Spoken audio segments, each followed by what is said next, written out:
it's really important to keep these guys moving and keep them strong as best as we can, which is hard because you see that they have difficulty moving or they're limping and you're like, oh, I'm going to let you rest. And it becomes that vicious cycle. Hey, Vetfolio Voice family, thanks for tuning in. Dr. Marty Drum joined me for this episode to talk about assistive devices for stifle conditions. Now, assistive devices can play a role in many different orthopedic and neurologic conditions that affect ambulation, but since there are so many different types of devices out there, and so many different considerations for each one, we decided to stick with those specifically indicated for stifle injuries for this episode. And I'm so glad that we chose to focus on knees. I mean, cruciate ruptures and medial patellar luxations, MPLs, are so common. And I don't know about you, but I've been asked many different times about braces and other devices when I'm talking to owners about these conditions, and I don't always know what the answer is. I mean, there's so many different products out there: braces, slings, toe grips, foot pads. It's tough to know what's actually helpful and what's more of maybe a placebo effect, and when is using a device even indicated or appropriate. So Dr. Drum addressed a lot of these questions and walked through the types of injuries that can benefit from assistive devices, the intended purpose of different devices, common pitfalls to watch for, and considerations around conservative management versus surgical management for our patients. If you're like me and you struggle with what to say when an owner asks about a brace or a sling or a boot for their pet, this episode is for you. Dr. Drum's background of riding and showing thoroughbred horses led to her interest in veterinary sports medicine and physical rehabilitation. She received a DVM and PhD degree from Colorado State University in 2006 and began as a clinical instructor at the University of Tennessee College of Veterinary Medicine that same year. While at the University of Tennessee, she's developed a wide-ranging background in rehabilitation and sports medicine, drawing from experience with multiple different species. In addition to teaching veterinary students, she also instructs veterinarians, veterinary nurses, and physical therapists in the University of Tennessee Canine Rehabilitation Certificate Program. She became a diplomate of the American College of Veterinary Sports Medicine and Rehabilitation in 2012 and is currently an associate professor at the University of Tennessee. Dr. Drum is especially interested in return to sport, working dog orthopedics, extracorporeal shockwave therapy, regenerative medicine, and myofascial trigger point therapy. Let's go ahead and jump in.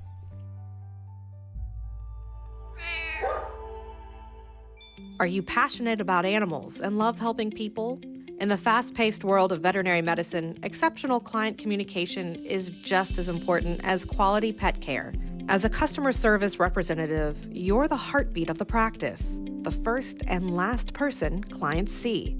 You provide comfort, support, and trust in every interaction. This course is designed just for you. It's interactive and practical, featuring real-world in-clinic video scenarios, engaging knowledge checks, and printable resources to give you the tools, confidence, and strategies to handle any challenge and elevate the client experience. Register today for the Certified Veterinary Client Service Representative course on vetfolio.com.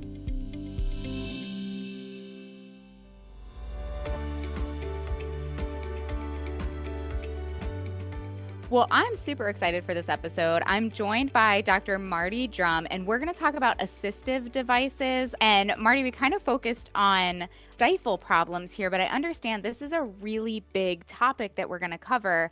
And I think it's so important because particularly when it comes to stifle problems, I know I get a lot of questions about assistive devices. So thank you so much for joining me to talk about this. You're very welcome. I'm very glad to be here. It's a large topic, and I hope we have enough time to cover it. Well, let's start, we're talking about assistive devices, but I understand that can cover really a large range of products and devices. So let's just start with a high-level overview. What is an assistive device? So the basic concept of an assistive device is something that helps, right? It's the most simplistic definition. So that could be anything from a sling, it could be a boot that protects the foot while they're out walking around, or all the way up to some rigid device that is meant to stabilize or assist a joint. And then beyond that, we have prostheses. So we talk about orthotics and prosthetics. So everything that is meant to assist is an orthotic. Things that are meant to replace, you're missing a limb, you're missing a toe, you're missing something, and you're making a device that replaces the function of that missing part, is a prosthetic. So when we talk about cranial cruciate disease, then we're talking about things like orthotics or other assistive devices. So maybe slings to help them get in and out of the house, or maybe some foot applications to help with slipping and help them during their recovery period.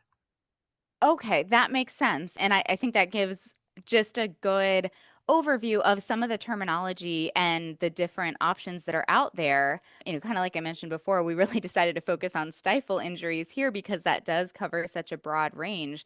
So when we're thinking of these assistive devices, which I'm assuming we're more in the ballpark of orthotics, not prostheses, when we're talking about stifle injuries, what are some examples of stifle injuries where an assistive device can be beneficial? Sure. So we don't have a ton of different stifle injuries, to be perfectly honest. We're we're pretty basic when it comes to the stifle compared to, say, a lot of the other joints out there. So, but the most common injuries or problems that we're going to see in the stifle, that really a first line treatment may be an orthotic or something to immobilize the limb, would be a collateral ligament injury. So, in people, we commonly injure our medial collateral ligament, not as much in dogs, but that's something that a rigid orthotic that is hinged can limit that medial lateral motion. So that's useful injury for these orthoses. Another device that is, or another injury that is always something that we, at least here at the University of Tennessee, use an orthotic for, is patella ligament injuries, because that rigid device can be locked out and we can prevent motion of the stifle, which is useful when you maybe have a partial, or heaven forbid, a complete rupture of the patella ligament. And the alternative to an orthotic would be an external fixator, right? Where we have pins going into the bone to rigidly immobilize the joint. A, that's pretty heavy duty.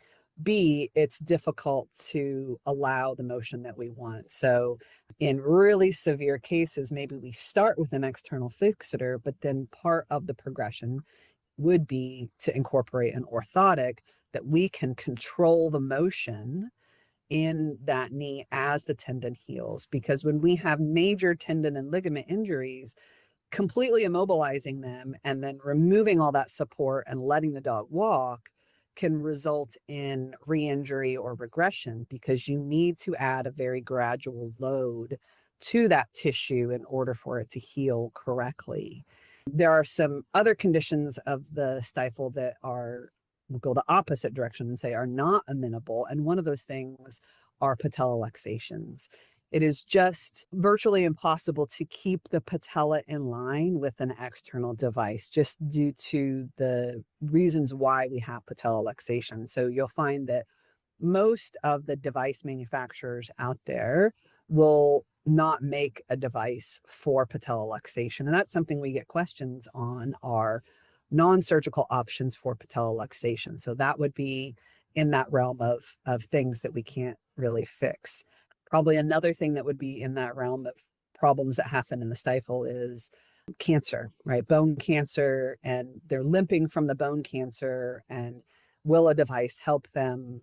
Probably not.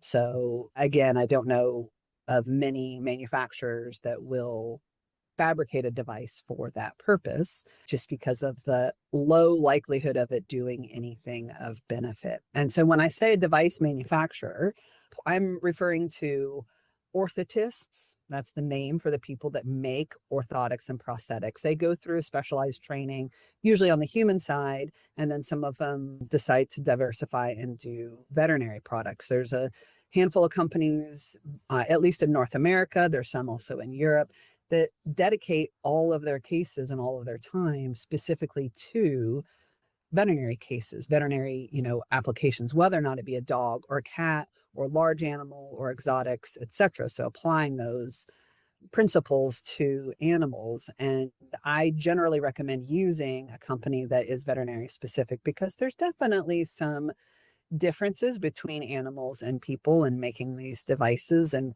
each company has sort of their own unique flavor, the way they make things, the materials they use, etc. And so for veterinarians that are trying to use or incorporate maybe some of these assistive devices, specifically the orthotics and prosthetics, into their practice, building a good relationship with a company, I think is very integral. There may be some local orthotists or O&P people, orthotics and prosthetics people, that have an interest and want to work locally, but that's something that each individual veterinarian needs to check out. The vast majority of veterinarians, whether or not you're specialized in rehab or you're a general practice vet or a surgeon or whatnot, typically are going to use the companies, these handful of companies that are veterinary specific. They're all over the country, and the way that it works would be you make a mold of the animal's limb, you send that mold to the company, they make the device, they send it back, and you have to work with them on fit issues, break-in periods, training of the device, etc. So having that be local is really, really beneficial because that can expedite the process. But most people are just not near someone that can do that process. So Absolutely. No, that makes a lot of sense because, we know that it would be, when it comes to marketing and things like that, to take a device and say, well, this works in people, so we're just going to use the same concepts and apply it to animal. With the right marketing, that could certainly be done and probably very successfully on the company level. But, it sounds like what you're saying is no, there's significant differences between the way joints work in animals and joints work in people. So we don't want something that has just basically been retrofitted from a human product. We want something with a manufacturer that understands the specifics of the way that animals move and the differences there, and therefore is formulating a device that takes those differences into account, not just says, well, this works in humans, so we're just going to make it in an animal shape. right. And some of that is the biomechanics aren't that different, right? The basis of biomechanics are the same, the way the joint hinges, etc. But sometimes it's the finesse of the whole device, the materials that are used, the weight, the foam padding, all kinds of little subtleties that are just a little bit difficult to explain. The traction that's used on the bottom, sometimes the angles, maybe the mold, each individual mold, the person making the mold is the most critical part of creating the device. Because if you don't have a appropriate mold, your device is not going to be correct. So there's so many small little steps that maybe people don't think about that are critical to the ultimate end product. And again, having those discussions. I do a lot of video chats, honestly, with the device manufacturers, recording video, recording media so that we can see how does this fit? How might things need to be adjusted? It's it's not any different than a person that needs to get a device and they assess the way they move. But the difference being when a person gets a device, you have an appointment with this orthotist, the manufacturer, the device maker, and they can watch and see these things and look at things right on the fly. And in veterinary medicine, we have to be the middleman. The veterinarian or the therapist has to be the go between and say, hey, this doesn't look right, or does this look okay? And so there's some additional steps in practice that are needed. And I think sometimes that can be overwhelming, especially for general practitioners that want to get involved in the world of orthotics or prosthetics. So hence why many people refer to me, because that's a lot easier.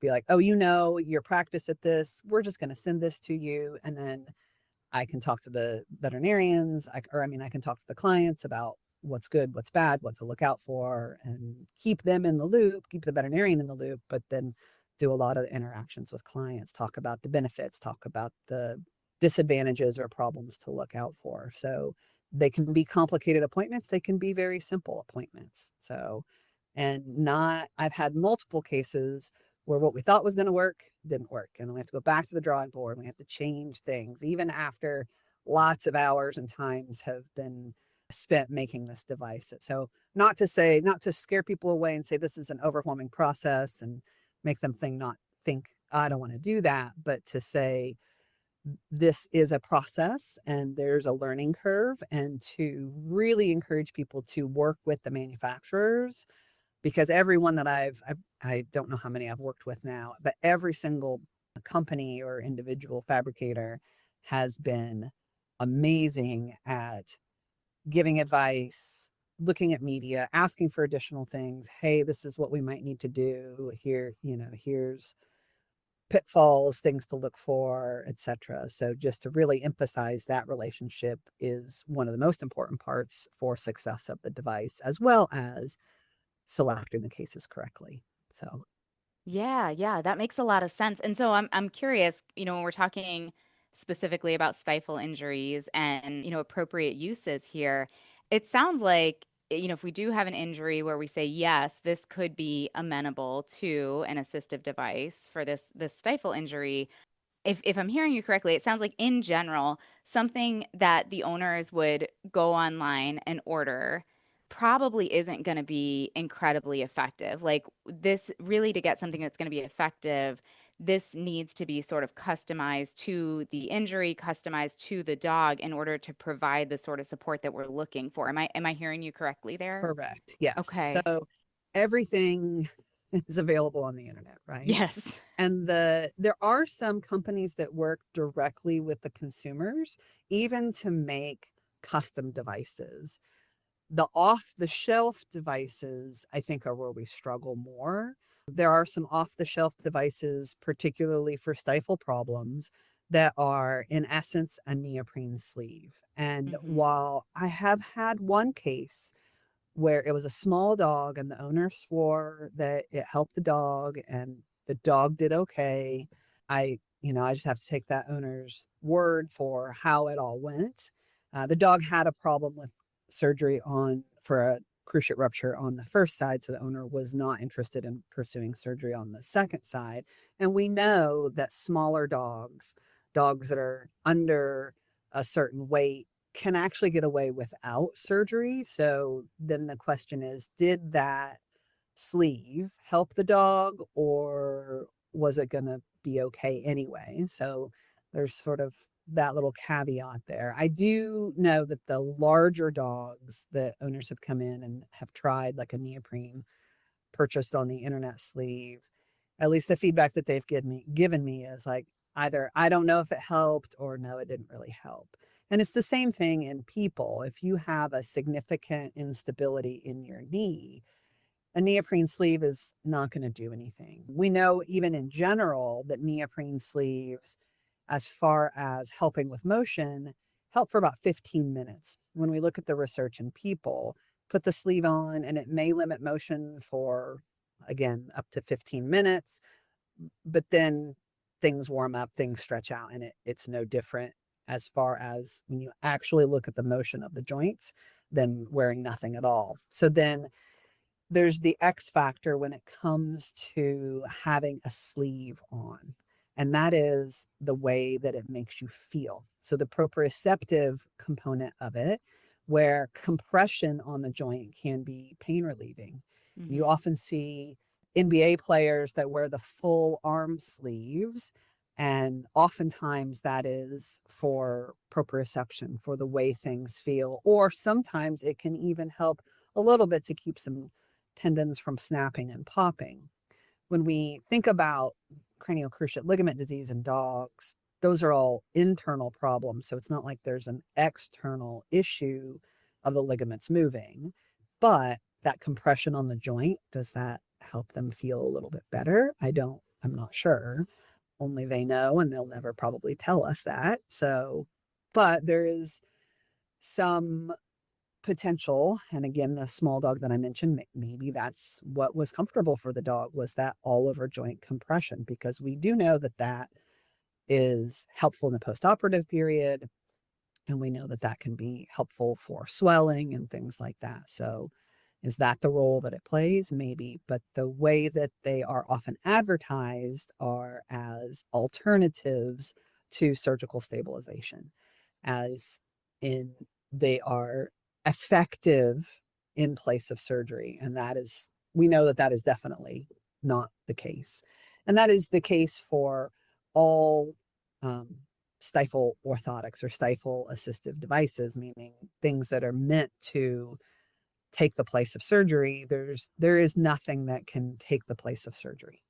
So we know that some dogs may have better, more perceived comfortable movement, but when it comes to the actual motion in the joint, that at least thus far, kinematics or the study of the actual motion in the joint has not shown us to relieve that instability in the joint with any external application. So again, we're talking slightly different concepts here. Pure biomechanical evaluation, pure biomechanical study of the motion in the knee, which is also true in people, that we can't stop that instability with an external application. We have to do something to stabilize the knee in order to limit that motion. But there are a few studies that have looked at motion and comfort and movement in dogs wearing some devices, and there is some case series reports, there are some kinematic reports that do show that it can change the motion and the weight bearing of the joint, which is interesting because if it's not stabilized in the joint. So I think it goes back to that compression or limiting some of the flexion and extension. And does that allow the dog to be more comfortable? So again, the calls I get are, hey, what about using brace instead of surgery? And the answer that I'm always going to tell clients are the surgery is still superior, but some dogs that are not surgery candidates may have benefit with an orthotic device. So a brace for the knee, but remembering that we're really only limiting one plane of motion, Sure. and the instability they normally experience, we can't limit that plane of motion. So we can stop flexion and extension, and then that instability, which is basically the femur and the tibia moving independently of each other instead of, staying stable, that we don't reduce that. So we're not reducing arthritis long term. It's hard to control the inflammation in the joint. Again, it's not the end all be all. However, surgery is not without complications. Wearing devices are not without complications. So that's why I mentioned, there's a break-in period. There's specific instructions on how they should be used and when they should be used. We have to watch out for things like hair loss, wounds. And again, that goes back to the fit. And just because they fit on the day that they receive the device doesn't mean in 2 weeks or a month or wherever that fit is going to be the same exactly throughout the entire duration. So there is upkeep, there is time invested that the client needs to do to monitor to make sure there aren't areas that are becoming problematic, making sure it's clean, that there's no sticks in there, that there is effort that goes into this. So some clients, when I talk about this, they're like, oh, I don't want to deal with that. I'm looking at my crazy boxer that's sitting here behind me and I'm like, "Oh my gosh, this would be a mess to try Right. to keep that on her and keep it clean and, watch out, not have her overdo it and all of this." I mean, Chewing, oh right? oh Chewing on gosh, the yes. device themselves. So Could never be each left it alone. case selection is critical in making sure that there's an overall success. You got to put everything out on the table, right? How Yeah, much is yeah. surgery? How much is the device? What's the client's motivation? What's their dedication? What's the dog's personality? All of these things. So And I love that you brought that up because that was kind of where my head was going next is I'm going, okay, we put this device on. I love that you brought up cruciate ligaments because certainly that's one of the more common reasons we get that question of asking about devices and things like that. And if this is such a process that requires this kind of follow-up, I would imagine there's a relatively substantial price tag involved. So, if we have a client who says, well, I want to go with an assistive device over surgery because I'm concerned about the cost of surgery. I guess my first question would be what does that look like? Is there a substantial cost savings if someone were to elect that, knowing the limitations that come along with an assistive device? And second question would be, what about in a client who did elect to go forward with surgery? Is there any benefit to using these devices postoperatively?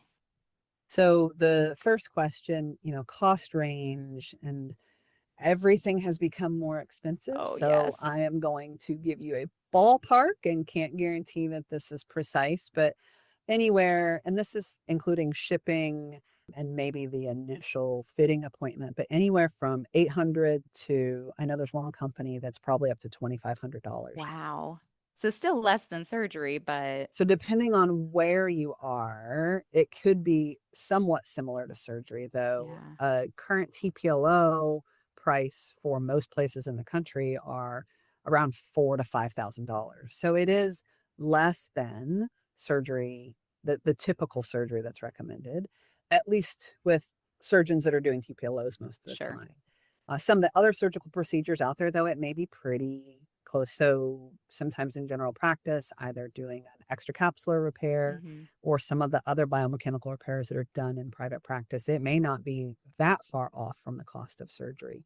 Or once a client hears that, wow, this is 40 to 50% of the cost of surgery, and I've got a 3-year old dog who's wild and crazy and chews everything, okay, maybe I might decide to go to surgery versus I have a 12-year-old dog who is really calm and docile and is really struggling, and maybe this is worthwhile.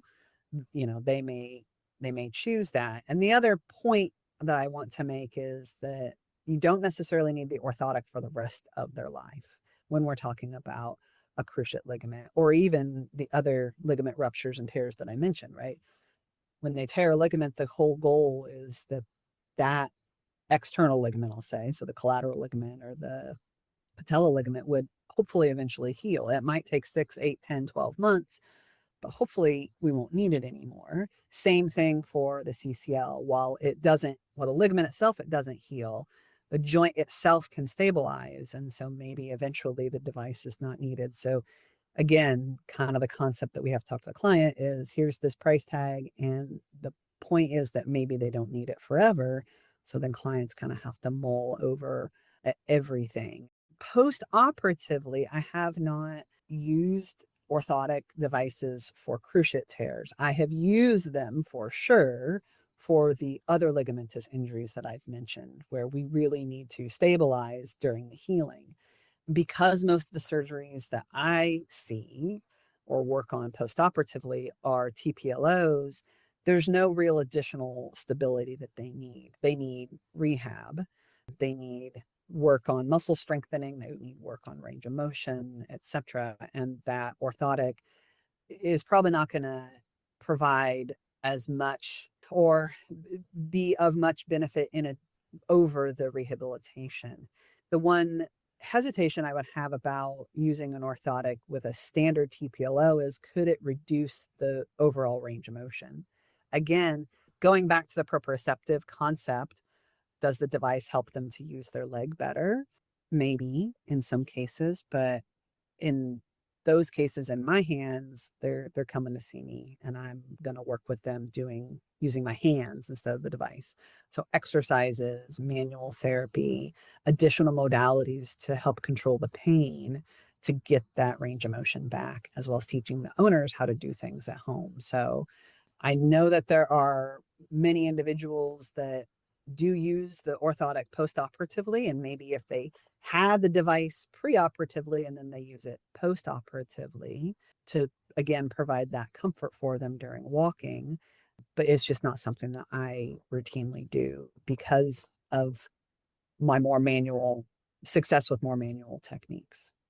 Well, and I think that makes sense if I'm following that. If we're thinking post-operatively, you mentioned range of motion, muscle strengthening, and things like that. I would almost, I mean, certainly it makes sense that this device might help them walk a little bit more easily, but I would wonder, could it kind of take some of the strain off of that limb where maybe we don't have as much muscle strengthening as we want because there's a little bit more reliance on this device.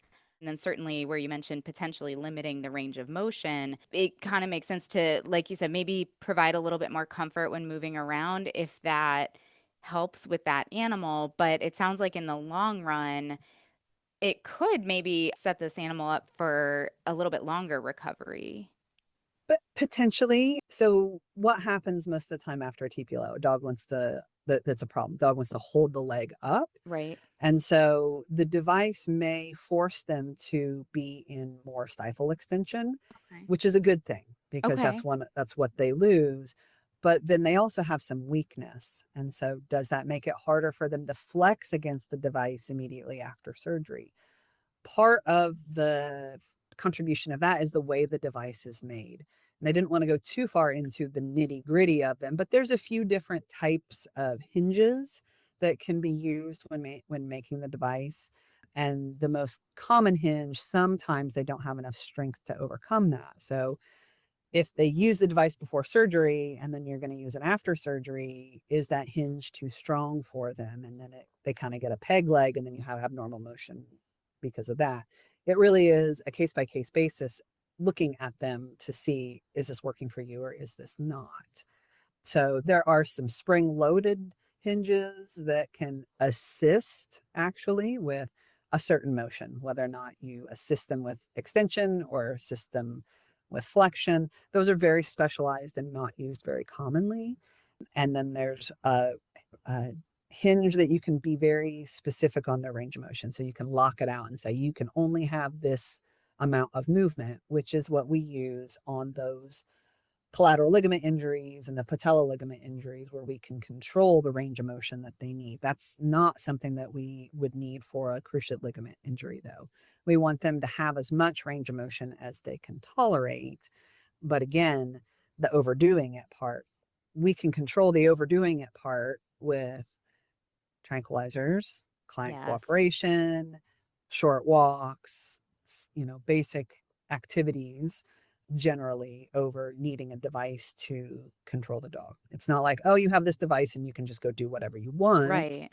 You're still under the same restrictions that you would be instructed, after surgery. So again, case by case basis, by far most of the cases do so well with surgery that we can accomplish what we need to with our basic routine post-op rehabilitation. So the complicated cases, the cases where there's something that went wrong during surgery, there's something additional, then yes, absolutely. And we have used orthotics, Stifle orthotics in those cases, but that's going to be our exception to our rule compared to our standard routine operating procedure.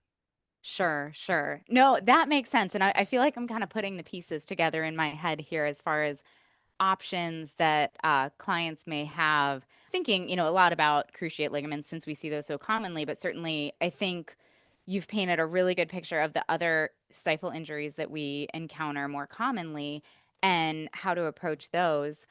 Of course, with some of these cases, particularly, say, in an older dog who has maybe ruptured a cruciate ligament or maybe ruptured this ligament as a young dog and now has significant arthritis as they get older, we'll see, you mentioned proprioception, and we'll see some challenges with ambulation. I think in those patients in particular, certainly in other ones too.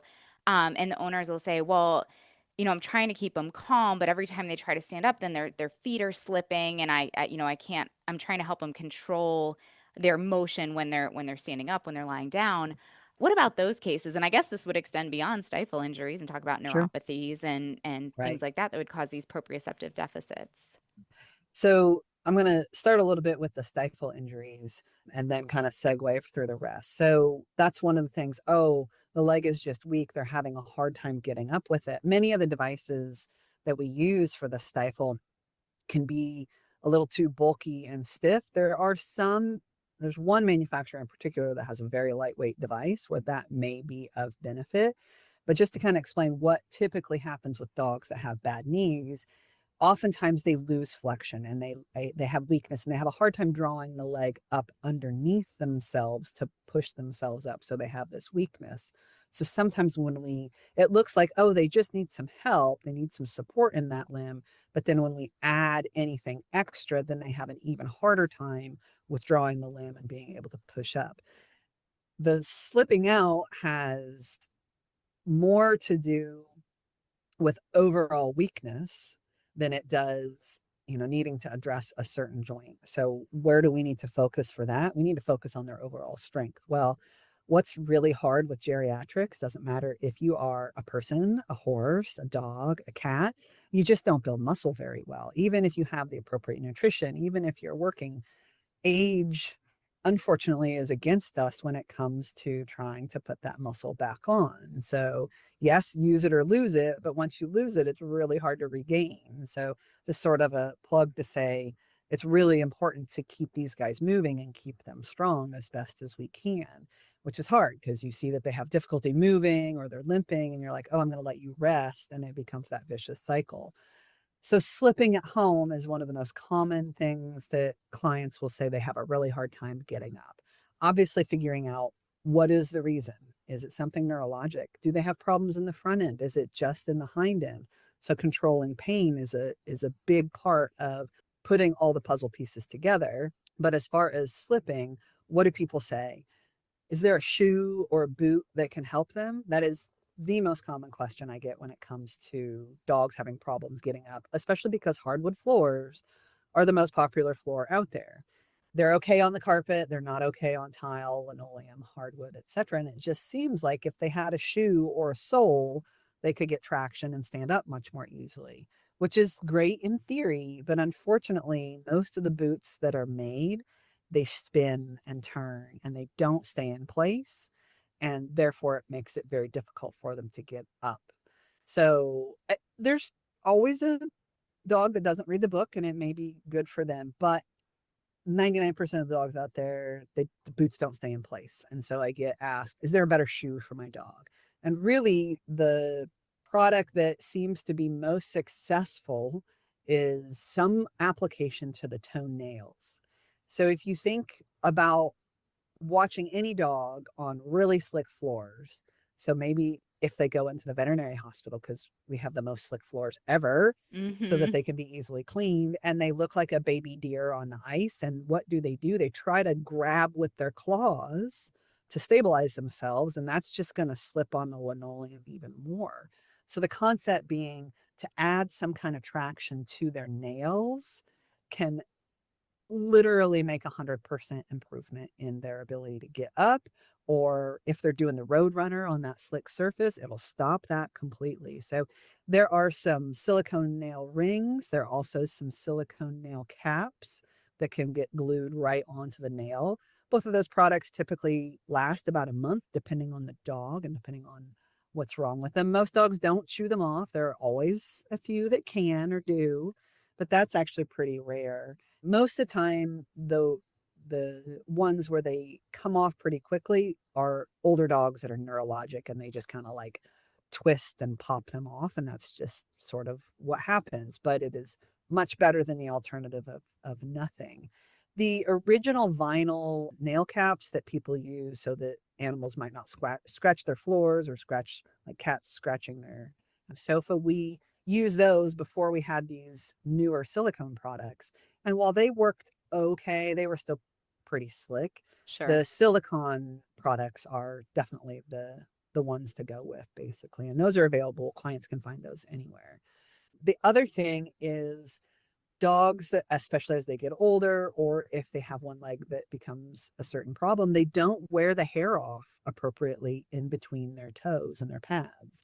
So we need to keep, especially on long, plushy coated dogs like golden retrievers or Great Pyrenees or Australian Shepherds, we need to make sure that that hair stays really short, because it's just, you have fuzzy socks and you're sliding around on your hardwood floors, messing around yourself. Well, that's the same feeling that they're going to get when they're trying to get up and they're sliding out because they have that hair, and that hair may need to be shaved, trimmed, clipped every 2 weeks. So it's a maintenance issue that we find. And so they get a therapeutic pedicure, making sure their nails are not too short, or nails are not too long, their hair is clipped, and if they need a product applied to their nails. We can teach clients how to do this. It's not like they need to come to the veterinarian for it, except for those dogs that are anti touch my feet, that need sedation, medication, it's, some extra help to do it. But for the average dog that allows you to touch their feet, it's easily something that clients can maintain and do at home. Oftentimes they choose to have us do it and they request us to do it. Just like, going to get a pedicure is much nicer than me doing it to myself. So Sure. absolutely something that is part of our standard routine for all of our mobility challenged patients, that we look at that. That's just as important as, are you on medication? What is your body weight? All of those other typical things that practitioners think about, thinking about their feet and making sure that they're not slipping. And even dogs that maybe aren't as mobility challenged, but do they go someplace where they're on slick floors and they're terrified? So we have a program, it's called Habit. It's the Human Animal Bond in Tennessee. And there's many of these programs in many other states where dogs go and they're there for story time with kids. They go to hospitals, they go to nursing Yeah. homes and visit.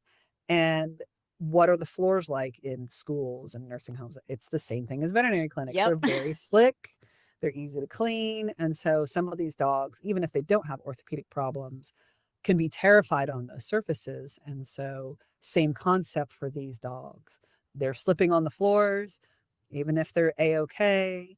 It's an easy solution for these guys over wearing boots and things like that. When I think about boots, I think about really needing to protect their feet. The pavement is hot, or if you live in a cold climate and they get little balls of snow between their toes and their feet get so cold and painful, or just protecting their feet on very rocky terrain and things like that, where, they have this history where they keep getting lacerations and things like that. So, I think of boots more as a protective factor than I'm going to give you good traction. That makes a lot of sense. And I think that gives us some really good talking points with clients. I've always kind of had that question mark in my head about the hair on the feet, because that makes logical sense that we keep the hair short to keep them from slipping. And I've always thought about that. But yes, many dogs do not want us anywhere near their feet if they can avoid it, understandably so. And so I've been like, well, you've had this hair there your whole life. It makes sense that we would trim it, but like, that's going to stress you out. And, do we go through trying to figure that out, or do we leave it alone? So what you're saying makes a lot of sense to say, yeah, let's figure out a way to keep that hair short so they're not slipping as much. And I've absolutely seen what you're talking about with the boots and the spinning and things like that. So I've wondered about the nail devices. Again, it makes logical sense, but without having a lot of experience myself, I was really curious your take on those. So all of that is incredibly helpful. I feel much more prepared to go into these discussions and answer these questions with clients. It makes a lot of sense. So, Marty, thank you so much for joining me and for reviewing all of this. I think, like I said, you've at least made me a lot more prepared to go into these discussions, but also done a great job painting the picture of all of the considerations that go into making these choices and advising clients and doing the best thing for these pets. So again, thank you very much. Anything we left out, final thoughts you want to share? I don't think so. I will make one quick mention Yeah. about the hair shaving. Surprisingly enough, a lot of dogs they don't want you to touch their nails, but they can be okay with shaving the fur, which doesn't make sense to me. Then again, those dogs that you can't even come close to touching, no, that's a different story. But some dogs think that you're going to trim their nails, and when they realize you're just going to trim their hair, they kind of relax. So, and I don't get like way, like I don't make them bald between their toes, just sort of make it flush so that they don't have the Grinch feet, as we would call it. I love the Grinch feet. They're so cute, but not so good for mobility. Exactly. Thank you again for all of the information. This has been great. Well, thank you. Thank you for having me. Glad I could be of service. Well, Dr. Drum, thank you so much for such a great episode. I know I feel, a little bit better about how to talk to owners and answer their questions when inevitably they ask about braces or slings or some other form of an assistive device. So thank you so much for joining me and sharing your expertise. I also want to say a big thank you to all of you out there who tuned in. If you enjoyed this episode, I would love it if you would leave a 5-star review wherever you get your podcast to help other veterinary professionals find this and other great content we put out there. For more episodes like this, click on the Education tab on the Vetfolio website. As always, we'd love to hear your thoughts on this episode, as well as ideas for topics you'd like to hear from us in the future. So feel free to reach out to me at dvm@vetfolio.com. You can also visit my Facebook page at Dr. Cassie DVM, and you can find me on LinkedIn. And remember, if one animal is better off because of you today, it's a great day.